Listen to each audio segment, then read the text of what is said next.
दोस्तों नमस्कार।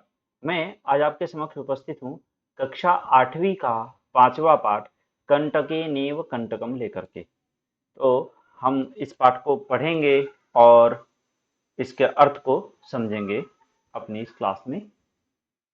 तो शुरू करते हैं।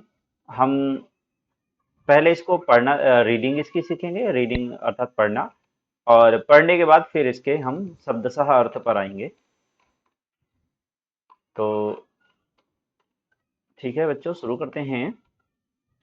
कंटके नैव कंटकम अर्थात कांटे से कांटा, अर्थात जैसे को तैसा।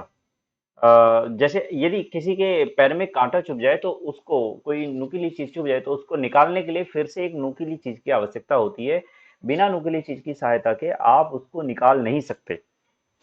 उसी तरह से दुष्ट व्यक्तियों का उपाय जो है, दुष्ट व्यक्तियों के साथ जो किया जाने योग्य व्यवहार है, जिससे वो सही सबक सीखेंगे और सही व्यवहार, सही शिक्षा प्राप्त करेंगे, तो वो ये तो जो दुष्ट लोगों के साथ व्यवहार है वो यही है कि आप उन्हें, उनके साथ भी दुष्टता का ही व्यवहार करें। यदि उनके साथ आप सज्जनता का व्यवहार करेंगे तो आपको छलते और आपको नुकसान पहुंचाते रहेंगे। तो इसी बात की शिक्षा देता हुआ ये पाठ है। मध्य प्रदेश के डिंडोरी जिले में प्रधानों के बीच प्रचलित एक लोक कथा है। लोक कथा उसे कहते हैं जो सामान्य भाषा, जो वहाँ की स्थानीय भाषा में लिखी गई कथाएं होती हैं और उसी से जुड़ी हुई मान्यताओं और वहाँ के क्षेत्र आदि से जुड़ी हुई कुछ कुछ चीजों से जुड़ी हुई कथा होती है, उसको लोक कथा कहते हैं। यह पंचतंत्र की शैली में रचित है। पंचतंत्र शैली क्या होती है? ऐसा जिसमें कि जानवर और मनुष्य दोनों ही पात्र होते हैं और वो आपस में बातें करते हैं, मनुष्य जानवर भी बोलते हैं, तो उसको पंचतंत्र शैली, क्योंकि इस तरह की कथाएं सबसे पहले पंचतंत्र में लिखी वर्णन मिलता है। और पंचतंत्र ऐसी ही अ, अनेक कथाओं का संग्रह है। फिर है, इस कथा में यह स्पष्ट किया गया है कि संकट में चतुराई एवं प्रत्युत्पन्न मतित्व से बाहर निकला जा सकता है। एक शब्द यहाँ पर और आया, बहुत ही उत्तम शब्द है, प्रत्युत्पन्न मतित्व। प्रत्युत्पन्न मतलब आपके पास कोई समस्या आई, समस्या का समाधान निकालने के लिए तत्काल आपकी बुद्धि ने जो रिएक्ट किया, तत्काल जो आपके मन में आया, और उससे आपके उपाय तुरंत आपके मन में, यदि उपाय जो जो उपाय आ गया उसको प्रत्युत्पन्न मतित्व कहते हैं, और वो सही उपाय आए तो ठीक है, तो ऐसा कहेंगे। और ऐसा होता है ना कि किसी सबका माइंड जो है वो टाइमली नहीं रिएक्ट करता, बल्कि थोड़ा समय लगा देता है। और जब जाहिर सी बात है, जब व्यक्ति देर से सोचेगा तो देर से उसका, उस समस्या का निदान भी कर पाएगा, और समस्या का निदान यदि देर से करेगा तो समस्या उसको तब तक जकड़ लेगी। तो इसी बात को यहाँ पर दिखाया कि हमें तत्काल किसी भी प्रकार के संकट में, ठीक है, व्यक्ति यदि चतुराई से और एवं प्रत्युत्पन्नमतित्व होता है, यानी तत्काल उत्तर देने वाली या समस्या से निकालने वाली यदि उसकी बुद्धि होती है, तो वो उससे किसी भी संकट से बाहर निकल सकता है। पाठ को शुरू करते हैं। आसीत कश्चित चंचलो नाम व्याधः। कोई चंचल नाम का व्याध रहता था। व्याध अर्थात शिकारी। तो कोई चंचल नाम का एक शिकारी रहता था, ठीक है, एक शिकारी था, रहता नहीं रहता। कच्चित अर्थात कोई, आसित मतलब था, चंचल उसका नाम है, चंचलो नाम व्याधा, चंचल नाम का शिकारी था। पक्षी मृगादि नाम ग्रहणेन सह स्वीयाम जीविकाम निर्वाहयति स्म। पक्षी आदि को पकड़ना, ग्रहण करना अर्थात होता है पकड़ना। तो पक्षी आदि को ग्रहण करना, पकड़ करके उनको बेचता होगा वो जाके बाजार में। और इसी प्रकार स्वीयाम अपनी जीविकाम, अपनी जीविका यानी कि भोजन आदि का साधन जुटाना, निर्वाहयति स्म उसका निर्वहन करता था, वहन करता था। स्म मतलब था। तो पक्षी मृग, मृग कहते हैं जानवर को, तो पक्षियों को, मृगों को। अब मृग का अर्थ केवल हिरण हो गया अर्थ, किंतु वैदिक काल में मृग सभी जानवरों के लिए प्रयोग किया जाने वाला शब्द था। तो अब यहाँ पर इसका दोनों ही अर्थ हम ले सकते हैं, मृग यानी हिरण भी ले सकते हैं और इसका अर्थ हम मृग यानी कोई जानवर भी ले सकते हैं, कोई भी जानवर ले सकते हैं। तो पक्षी मृगादि ना, पक्षी मृग आदियों को पकड़ करके, ग्रहणेन पकड़ने के द्वारा, पकड़ करके, सह सुयाम वह अपनी जीविका निर्वाहित स्म निर्वाहन करता था। बच्चों जब कोई वर्तमान का वाक्य लिखकर उसमें स्म शब्द लगाया जाए तो वो वाक्य भूतकाल का हो जाता है। जैसे अगर हम स्म नहीं पढ़ते हैं तो इसका होगा पक्षी मृगादिनम ग्रहण सा सोयाम जीविकाम निर्वाहयति, अर्थात वो पक्षी मृग आदि का ग्रहण को पकड़ करके वो अपनी जीविका को चलाता है। लेकिन स्म लग गया तो इसका अर्थ हो जाएगा था।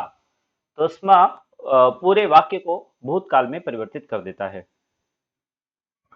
फिर है आगे, एकदा सह वने जालम विस्तीर, एक बार वो वन में जाल फैला करके, जालम विस्तीर गृहम आगतवान, अपने घर चला गया। अन्यस्मिन् दिवसे प्रातः काले यदा चंचलः वनं गतवान, फिर वो अगले दिन जब उसे लगा कि अब कोई जानवर आ गया होगा उसमें, चलो देखते हैं। प्रातः काले, अगले दिन, अन्यस्मिन् दिने, दूसरे दिन, प्रातः काले, सुबह के समय, यदा चंचला, जब चंचल, वनम गतवान, वन गया, तदा सह दृष्टवान, तब उसने देखा, क्या देखा उसने, यत तेन विस्तारित जाले, कि उसके फैलाए हुए जाल में, दौर्भाग्यात, दुर्भाग्य से, क्या हुआ है, दौर्भाग्यात, दुर्भाग्य से, एक व्याघ्र बद्ध, एक बाघ बधा हुआ है, एक व्याघ्र बद्ध आसीत, एक बाघ बंधा हुआ है।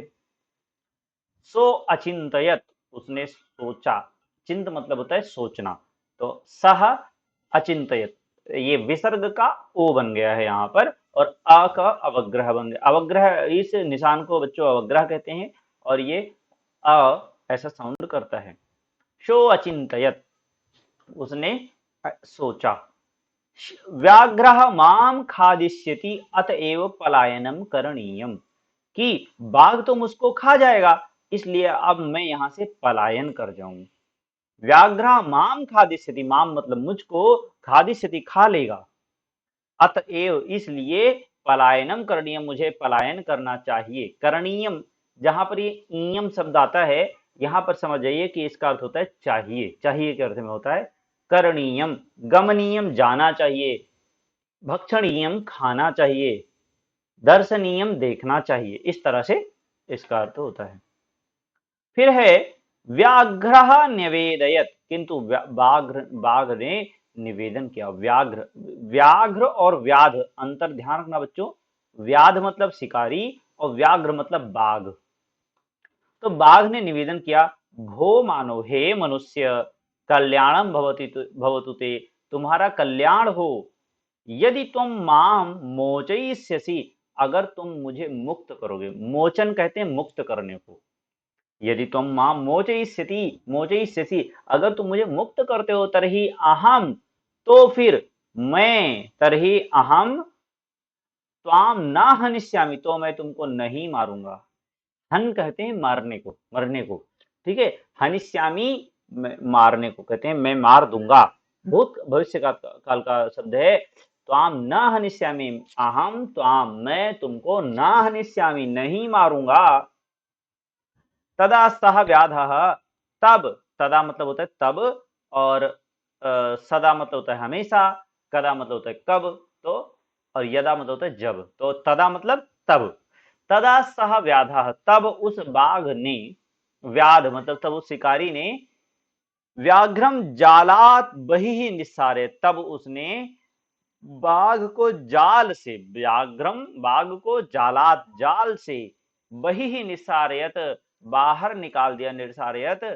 फिर क्या हुआ, व्याघ्र क्लांत आसीत, बाघ बहुत थका हुआ था, परेशान था, ठीक है। तदा फिर क्या हुआ, उसने सो अवदत्त, तो उसने कहा, भो मानव, हे मनुष्य, पिपासु अहम, मैं बहुत प्यासा हूं, मुझे प्यास लगी है। तो अवदत्त सह अवदत्त, जैसे वहां पर बताया था, ये विसर्ग का सह अवदत्त लिखा गया है, विसर्ग का ओ हो गया, और अ का अवग्रह हो गया है। सो, और मिला के हम उच्चारण करेंगे, सोवदत्त। वो बोला, भो मानव, हे मनुष्य, भो शब्द का कोई अर्थ नहीं है, जैसे हम हिंदी में प्रयोग करते हैं हे, अरे, तो वैसी तरह से ये संबोधन वाला शब्द है भो, अरे, ऐ, हे आदि आदि। मैं पिपासु हूँ, नद्याः जलम आनीय मम पिपासाम शमय, नदी का जल ला करके, आनीय नदी का जल ला करके, माम मम पिपासाम समय मेरी पिपासा को, मेरी प्यास को बुझा दो। शमय मतलब होता है शांत कर दो या बुझा दो, जैसे अग्नि को शांत करते हैं या अग्नि को बुझाते हैं, एक शमन। तो उस अग्नि को बुझाने वाले यंत्र का नाम होता है अग्निशामक यंत्र। फिर है व्याघ्र जलम पीत्वा, बाघ ने जल पी लिया, और जल पी करके, यहाँ पर त्वा आया नहीं, एक कार्य करके दूसरे कार्य के लिए वो प्रवृत्त हो गया। व्याघ्र जलम पीत्वा पुनः, बाघ जल पी करके पुनः व्याधम अवदत, उसने दोबारा शिकारी को बोला, क्या बोला? शमय में पिपाशा, मेरी प्यास बुझाओ। सांप्रतम बुभुक्षितो अस्मि, अब मैं भूखा हूं। सांप्रतम मतलब होता है अब, में मतलब होता है मेरा, और बुभुक्षित कहते हैं भूखे को, मैं भूखा हूं। अहम बुभुक्षितः अस्मि, और यहां पर भी वही विसर्ग का ओ बन गया है, आ का अवग्रह हो गया है, तो सांप्रतम बुभुक्षितोस्मि। इदानीम अहम त्वाम खादिष्यामि, अब मैं तुमको खाऊंगा, अब मैं भूखा हूं और तुमको खाऊंगा। चंचलः उक्तवान, चंचल ने कहा, अहम त्वत्कृते, मैंने तुम्हारे लिए, कृते मतलब होता है के लिए, तो अहम त्वत्कृते, मैंने तुम्हारे लिए, त्वत् होता है तुम्हारे, मैंने तुम्हारे लिए धर्मम आचरितवान, धर्म का आचरण किया है, यानी हमने तुम्हारे लिए कल्याण का आचरण किया, धर्म का आचरण किया। त्वया मिथ्या भणितम, किंतु तुमने मेरे साथ, तुमने मुझे झूठ बोला। मिथ्या कहते हैं झूठ, तुमने, त्वया मिथ्या भणितम, तुमने झूठ बोला। भणितम मतलब होता है बोलना, भणित मतलब बोला, तो भणितम तुमने मुझसे झूठ बोला। त्वम माम खादितुम इच्छसि, और तुम मुझको खाना चाहते हो। त्वम माम खादितुम इच्छसि, तुम मुझको खाना चाहते हो। व्याघ्र अवदत, बाघ बोला, अरे मूर्ख, अरे हे मूर्ख, क्षुधार्ताय किमपि अकार्यम न भवति। क्षुधार्त, यहाँ पे दो शब्द है, क्षुधा और आर्त। आर्त कहते हैं पीड़ित परेशान व्यक्ति को, और क्षुधा बोलते हैं भूख को। तो क्षुधार्ताय, जो व्यक्ति भूख से पीड़ित हो, भूख से परेशान हो, उसके लिए किमपि अकार्यम ना भवति। बच्चों, कार्य कहते हैं जो करने योग्य है, और अकार्य कहते हैं जो नहीं करने योग्य है। अर्थात जैसे पढ़ना, एक छात्र को पढ़ना उसका कार्य है, लेकिन एक छात्रावस्था में चोरी करना अकार्य है। तो ये किसी भी अवस्था में चोरी अकार्य है, तो चोरी अकार्य है और अध्ययन अध्यापन ये कार्य है। तो कार्य अकार्य का भेद बता रहा था मैं। किमपि अकार्यम न भवति, तो इस तरह भूखे व्यक्ति के लिए कुछ भी अकार्य नहीं होता, कुछ भी ना करने योग्य नहीं होता, वो कुछ भी कर सकता है, उसके लिए सब कुछ अलाउड है। कहते नहीं है, जैसे ये उसी तरह का वाक्य, जैसे जंग में और प्यार में सब कुछ जायज, एक कहावत सी है। तो क्षुधार्ता भूख व्यक्ति के लिए कुछ भी अकार्य नहीं, वो कुछ भी कर सकता है। सर्वः स्वार्थम समीहते, और सब लोग अपना स्वार्थ देखते हैं, सब लोग अपना स्वार्थ ही चाहते हैं, अपना ही कल्याण चाहते हैं, तो इसमें मैं क्या बुरा कर रहा हूं, मैं भी तो वही सही कह रहा हूं। समीहते, देखते हैं या चाहते हैं, स्वार्थ मतलब कल्याण, अपना अपना कल्याण या अपना हित। सर्वः मतलब सभी लोग, सभी लोग अपना कल्याण चाहते हैं। चंचलः नदी जलम अपृच्छत, फिर चंचल को ये गवारा नहीं हुआ, चंचल को बड़ा दुख हुआ कि ऐसे कैसे होगा। वो बोला चलो किसी और से बात कर लेते हैं। तो शेर कहता है चलो ठीक है, कर लो बात। तब वो जाते हैं और नदी के जल से पूछते हैं। तो चंचला नदी जलम अपृच्छत, उसने नदी के जल से पूछा। नदी जलम अवदत, और नदी के जल ने उत्तर दिया, एवमेव भवति, हाँ ऐसा ही होता है, बिल्कुल सही कहा बाघ ने। एवं, एवं मतलब था ऐसा, एवं मतलब ही, तो एवं एव ऐसा ही, भवती होता है, ऐसे ही होता है। जनाः मयि स्नानं कुर्वन्ति, लोग मेरे अंदर स्नान करते हैं। स्नानं कुर्वन्ति, वस्त्राणि प्रक्षालयन्ति, कपड़े भी धोते हैं। तथा च मल मूत्रादिकम विसृज्य, और मल मूत्रादि का भी त्याग कर देते हैं, विसर्जन करते हैं। विसर्जन अर्थात त्याग करना। तो मल मूत्र आदि को भी उसी में छोड़ देते हैं, त्याग देते हैं। निवर्तनते, और ये सब करके निवृत्त होके निकल जाते हैं, फ्री हो जाते हैं, यहाँ से छोड़ करके चले जाते हैं। निवर्तनते मतलब निवृत्त हो जाते हैं, छोड़ देते हैं। वस्तुतः सर्वः स्वार्थम समीहते, वास्तव में सभी लोग अपना स्वार्थ ही चाहते हैं, अपना ही कल्याण देखते हैं, सब किसी और दूसरे का हित नहीं सोचते। चंचल, फिर चंचल ने सोचा, अरे ये तो नदी भी इनके पक्ष में चली गई, अब मेरा क्या होगा। फिर वह चंचल वृक्षम उपगम्य अपृच्छत, फिर वो वृक्ष के उपगम्य अर्थात होता है समीप में जाकर के, अपृच्छत मतलब पूछा। चंचल वृक्ष के पास में जाकर के पूछा, क्या पूछा। वृक्ष अवदत, और वृक्ष ने जवाब दिया। क्या जवाब दिया। मानवाः अस्माकं छायायाम विरमन्ति, हाँ मनुष्य मेरी छाया में आराम करते हैं। छायायाम, छाया में, अस्माकम हमारे, वृक्ष वृक्ष कहता है मानवा मनुष्य हमारी छाया में विश्राम करते हैं, विरमंती आराम करते हैं। और अस्माकम फलानि खादंती, हमारा फल खाते हैं। पुनः कुठारैः प्रहृत्य, और फिर कुल्हाड़ी से प्रहार करके अस्मभ्यम सर्वदा कष्टम ददति, और हमेशा हमें कष्ट देते हैं। अस्मभ्यम हमको, सर्वदा हमेशा हर समय, कष्टम ददति कष्ट देते हैं।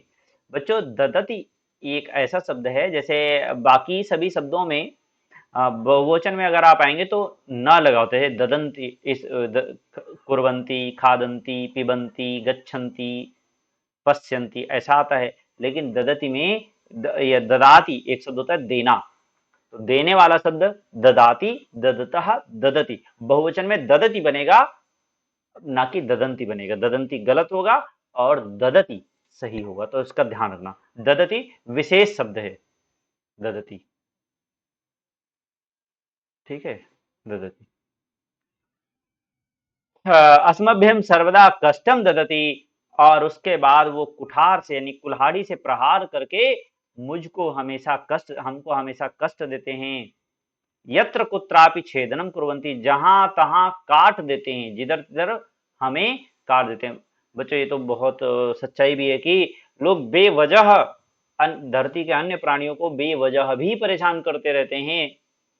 मनुष्य इतने स्वार्थी हैं, वो बस कि मनुष्यों के प्रति तो दया भी सबको आती है, बाकी अन्य जानवरों के प्रति दया, अन्य जीवों के प्रति, ये वृक्ष आदि भी जड़ जीव हैं, ये भी जीव हैं, इनके प्रति भी दया भाव होनी चाहिए, इनके प्रति भी हमें सहानुभूति होनी चाहिए। हमें बेवजह किसी को कष्ट नहीं देते, किंतु ऐसा करते हैं। छेदन अर्थात काटना।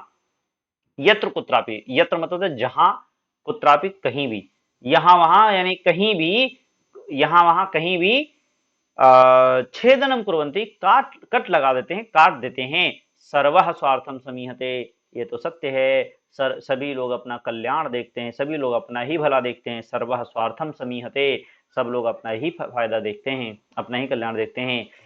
समीपे एका लोमसिका, किंतु वहीं पर समीप में, समीप अर्थात समीप में, निकट में, एका लोमसिका एक लोमड़ी, बदरी गुल्मा नाम, बरगद के पेड़ के पीछे, गुल्मा नाम पृष्ठे, ये बदरी के पेड़ के पीछे, बरगद के पेड़ के पीछे, निलीना, निलीन कहते हैं छुप करके, छुप करके निलीना, एताम वार्ताम शृणोति स्म, वो इन सब बातों को सुन रही थी।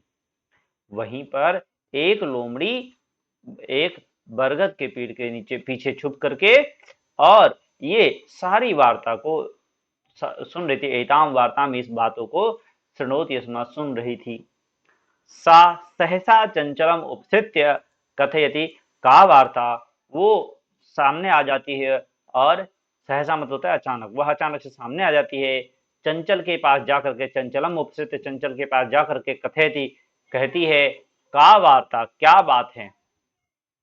माम अपि विज्ञापय, मुझको भी बताओ। सह अवदत अहह, वो कहता है अहह मातृस्वसह, हे मौसी, ओहो हे मौसी, मातृस्वस कहते हैं मौसी को। अहह मातृस्वसह, हे मौसी, हे मौसा, मातु स्वसा मौसी को, मातु स्वसः मौसा को। तो अहह, हे मौसा, अवसरे तुम समागतवती, ये मौसी को कहना चाहिए, मातृस्वसा, मातृस्वसा, मातृस्वसा होनी चाहिए। मातृस्वसा मौसी, स्वसा मौसी, ठीक है, सही। अवसरे तुम समागतवती, तुम बहुत समय पर आई। हे ओहो मौसी, तुम बहुत समय पर आई हो। अवसर कहते हैं मौके पर, सही समय पर आना। अवसरे, तुम सही मौके पर, तुम समागतवती, तुम आई हो। समागतवती आने को कहते हैं। मया, और मया अस्य व्याघ्रस्य प्राणाः रक्षिता, मैंने इस बाघ के प्राणों की रक्षा की है, मैंने इस बाघ के प्राण बचाए हैं। परम, परम मतलब होता है लेकिन, एषः मामेव खादितुम इच्छति, लेकिन ये तो मुझको ही खा लेना चाहता है। तदनंतरम सा लोमसिकायै निखिलाम कथाम निवेदयति, निवेदयत, इस प्रकार वह, तदंतरम इसके बाद, वह लोमड़ी को, लोमसिकायै लोमड़ी के लिए है, लोमड़ी के सामने, निखिल कहते हैं संपूर्ण को, संपूर्ण कथा, निखिल कथा, निखिला कथा, पूरी कथा, निवेदयत निवेदित कर दिया, अर्थात पूरी कथा उसके सामने कह दी उसने। संपूर्णम कथा निवेदित, सारी कथा उसने कह दी। और लोमसिका चंचलम कहते, और लोमड़ी ने चंचल को कहा, चंचल अर्थात उस शिकारी को, लोमड़ी चंचल को कहा, बाढ़म, बाढ़म मतलब सही, उत्तम, अच्छा। तो ऐसा कहना है तो हम बाढ़म कहते हैं, अच्छा। तुम जालम प्रसारे, तुम एक बार जाल दोबारा फैलाओ, तुम जालम प्रसारे। पुनः सा व्याघ्रम, और उसने, सा मतलब वह, पुनः मतलब दोबारा, व्याघ्रम बाघ को, उसने बाघ को दोबारा क्या कहा, अवदत बोली, केन प्रकारेण त्वम एतस्मिन् जाले बद्धः इति अहम प्रत्यक्षम द्रष्टुम इच्छामि। कि वो फिर से कहती है कि पुनः सा व्याघ्रम अवदत, उसने बाघ को दोबारा कहा, केन प्रकारेण, किस प्रकार, केन कहते हैं किस, और प्रकारेण किस प्रकार से, त्वम एतस्मिन् जाले, तुम इस जाल में, बद्धः आसीत बंध गए थे, इति यह, अहम, इति कहते हैं यह अहम प्रत्यक्षम, मैं प्रत्यक्ष, प्रत्यक्ष कहते हैं जो सामने दिखता है नजरों के, मैं प्रत्यक्ष रूप से द्रष्टुम इच्छामि, देखना चाहता हूं या चाहती हूं। व्याघ्रः अवदत्, व्याघ्रः तद वृत्तांतम प्रदर्शयितुम, और बाघ ने भी जो कुछ हुआ था वो दिखाने के लिए, तद व्याघ्र, तद बाघ ने, उस, तद वृत्तांतम, उस वृत्तांत को, वृत्तांत कहते हैं पूरी कथा, कहानी को, यानी पूरे प्रकरण को, पूरी घटना को वृत्तांत कहते हैं। तो तद वृत्तांतम, उस पूरी घटना को या पूरे वृत्तांत को, प्रदर्शयी, तुम दिखाने के लिए, तस्मिन जाले प्राविशत, उस जाल में प्रवेश कर गया, शेर दोबारा से उसको दिखाने के लिए उस जाल में प्रवेश कर गया। लोमसिका पुनः अकथयत, और लोमड़ी ने फिर कहा, संप्रति पुनः पुनः कूर्दनम कृत्वा दर्शय, अब, संप्रति मतलब होता है अब, क्या करो, पुनः पुनः, बार बार, कूर्दनम कृत्वा, कूद करके, दर्शय, कूर्दनम कृत्वा दर्शय, कूद कूद करके दिखाओ, अब इसमें से तुम कूद कर दिखाओ मुझे। और शेर खूब कूदा, कूदने का बहुत प्रयास किया। सह तथैव समाचरत, और वो भी वैसा वैसा करता चला गया। अनारतम कूर्दनेन, और बिना रुके लगातार कूदने से, सहस्रांतः अभवत, वह थक गया। सह कौन, बाघ, कूर्दन कहते हैं कूदने को, अनारत कहते हैं लगातार, सतत। तो वह लगातार कूदते रहने से क्या हुआ, कूर्दनेन सह श्रांतः अभवत, वह थक गया। जाले बद्धः सह व्याघ्रः क्लांतः, वो कूदने से थक गया और जाल में बंधा हुआ वह बाघ, क्लांतः सन, परेशान हो गया, थक गया, सन, परेशान होकर के, निस्सहायो भूत्वा, असहाय हो गया, जिसका कोई सहारा न हो उसे असहाय बोलेंगे, निस्सहाय बोलेंगे, एक ही बात है। निस्सहाय, भूत्वा मतलब हो करके, वह निस्सहाय हो करके क्या किया, तत्र अपतत, वहीं पर गिर गया, वो निस्सहाय हो गया कि भैया अब मैं बहुत थक गया हूं, अब ये कहते हुए वो गिर गया, असहाय होकर भूत्वा तत्र अपतत, वहीं गिर गया। प्राण भिक्षाम योच अयाचत, और जैसे उसने अपने प्राणों की भिक्षा मांगी, इस तरह उसने बहुत दया पूर्वक कि भैया आप मुझे मुक्त करिए, मैंने दिखा दिया, अब मैं नहीं कर सकता हूँ यहाँ से कुछ। लोमसिका व्याघ्रम अवदत, तब लोमड़ी ने बाघ को कहा, क्या कहा? लोमशिका व्याघ्रम अवदत, लोमड़ी ने बाघ को कहा, सत्यम त्वया भणितम, तुम्हारे द्वारा, त्वया अर्थात ये तृतीय व्यक्ति है, तो तुम्हारे द्वारा सत्यम भणितम, सत्य कहा गया है। क्या सत्य कहा गया है? सर्वम सर्वः स्वार्थम समीहते, सब सही, सब अपना ही कल्याण देखते हैं, सब अपना स्वार्थ देखते हैं, सब अपना हित देखते हैं। स्वा अर्थ अपना कल्याण, अपना अर्थ मतलब होता है फायदा या कल्याण या लाभ, अपना लाभ सब देखते हैं, अपना हित सब देखते हैं। समीहते, सब अपना ही कल्याण और या हित देखते हैं। तो मित्रों, इसमें और कोई ऐसा शब्द है नहीं जो आपको नहीं आया समझ में, हमने सारे शब्द सामान्य थे, आपको बहुत अच्छे से एक्सप्लेन किया है। तो इसको पूरे पाठ में यदि आपको कोई कुछ नहीं समझ में आया तो आप दोबारा से हमें कमेंट में बता सकते हैं। और इसमें कुछ कठिन शब्द मैं देखता हूँ, अगर हूँ तो उसे दोबारा बोल देते हूँ। एक बार रीडिंग इसका मैं दोबारा करूंगा, आप लोग ध्यान पूर्वक सुने और इस प्रकार रीडिंग का आप भी अभ्यास करें, प्रयास करें। आसीत् कश्चित् चञ्चलो नाम व्याधः, पक्षिमृगादीनां ग्रहणेन सह स्वीयां जीविकां निर्वाहयति स्म। एकदा सः वने जालं विस्तीर्य गृहम् आगतवान्। अन्यस्मिन् दिवसे प्रातःकाले यदा चञ्चलः वनं गतवान् तदा सः दृष्टवान् यत् तेन विस्तारिते जाले दौर्भाग्यात् एकः व्याघ्रः बद्धः आसीत्। सोऽचिन्तयत् व्याघ्रः मां खादिष्यति, अतएव पलायनं करणीयम्। व्याघ्रः निवेदयत्, भो मानव, कल्याणं भवतु ते, यदि त्वं मां मोचयिष्यसि तर्हि अहं त्वां न हनिष्यामि। यदा सः व्याधः व्याघ्रं जालाद् बहिः निर्सारयत्, व्याघ्रः क्लान्तः आसीत्। सोऽवदत्, भो मानो पिपासुः अहम्, नद्याः जलम् आनीय मम पिपासां शमय। व्याघ्रः जलं पीत्वा पुनः व्याधम् अवदत्, शमय मे पिपासा, साम्प्रतं बुभुक्षितो अस्मि, इदानीम् अहं त्वां खादिष्यामि। चञ्चलः उक्तवान्, अहं त्वत्कृते धर्मम् आचरितवान्, त्वया मिथ्या भणितं, त्वं मां खादितुमिच्छसि। व्याघ्रः अवदत्, अरे मूर्ख, क्षुधार्ताय किमपि अकार्यं न भवति, सर्वः स्वार्थं समीहते। चञ्चलः नदीजलम् अपृच्छत्। नदीजलम् अवदत्, एवमेव भवति, जनाः मयि स्नानं कुर्वन्ति, वस्त्राणि प्रक्षालयन्ति, मलमूत्रादिकं विसृज्य निवर्तन्ते, वस्तुतः सर्वः स्वार्थं समीहते। चञ्चलः वृक्षम् उपगम्य अपृच्छत्। वृक्षः वदत्, मानवाः अस्माकं छायायां विरमन्ति, अस्माकं फलानि खादन्ति, पुनः कुठारैः प्रहृत्य अस्मभ्यं सर्वदा कष्टं ददति, यत्र कुत्रापि छेदनं कुर्वन्ति, सर्वः स्वार्थं समीहते। समीपे का लोमसिका बदरीगुल्मानां पृष्ठे निलीना एतां वार्तां शृणोति स्म। सा सहसा चञ्चलम् उपसृत्य कथयति, का वार्ता माम् अपि विज्ञापय।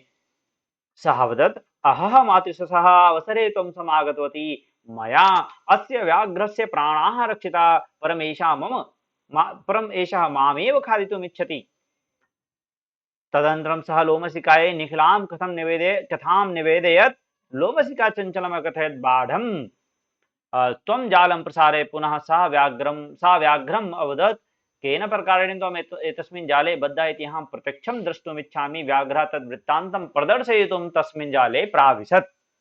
लोमसिका पुनः कथयत्, सम्प्रति पुनः पुनः कूर्दनं कृत्वा दर्शय। सः तथैव समाचरत्। अनारतं कूर्दनेन सः श्रान्तः अभवत्। जाले बद्धः सः व्याघ्रः क्लान्तः सन् निस्सहायो भूत्वा तत्र अपतत्, प्राणभिक्षामिव च अयाचत्। लोमसिकः व्याघ्रम् अवदत्, सत्यं त्वया भणितं, सर्वः स्वार्थं समीहते। तो मित्रों, ये पाठ यहाँ पर समाप्त होता है और इसीलिए इस पाठ में बहुत सही संदेश भी दिया गया है और इस पाठ का नाम भी रखा गया है कंटकेनैव कंटकम। उस दुष्ट शेर को जिसने उसकी प्राण रक्षा की, वो उसी को खाना चाहता था। इस लोमड़ी की सहायता से शिकारी ने अच्छा सबक सिखाया। चलिए मित्रों, वीडियो भी लंबी हो रही है, धन्यवाद। इस आपसे सबसे आग्रह है कि आप सब्सक्राइब करें चैनल को, और अपने मित्र आदि में जो पढ़ना चाहते हो संस्कृत उन सबको भी शेयर करें। और यदि और भी आप कुछ पढ़ना चाहते हैं तो नीचे कमेंट बॉक्स में कमेंट करें, मैं आपके लिए और भी तरह के जो भी आप रिक्वायरमेंट होगी आपकी, वो सारे वीडियोस में लेकर के आऊंगा।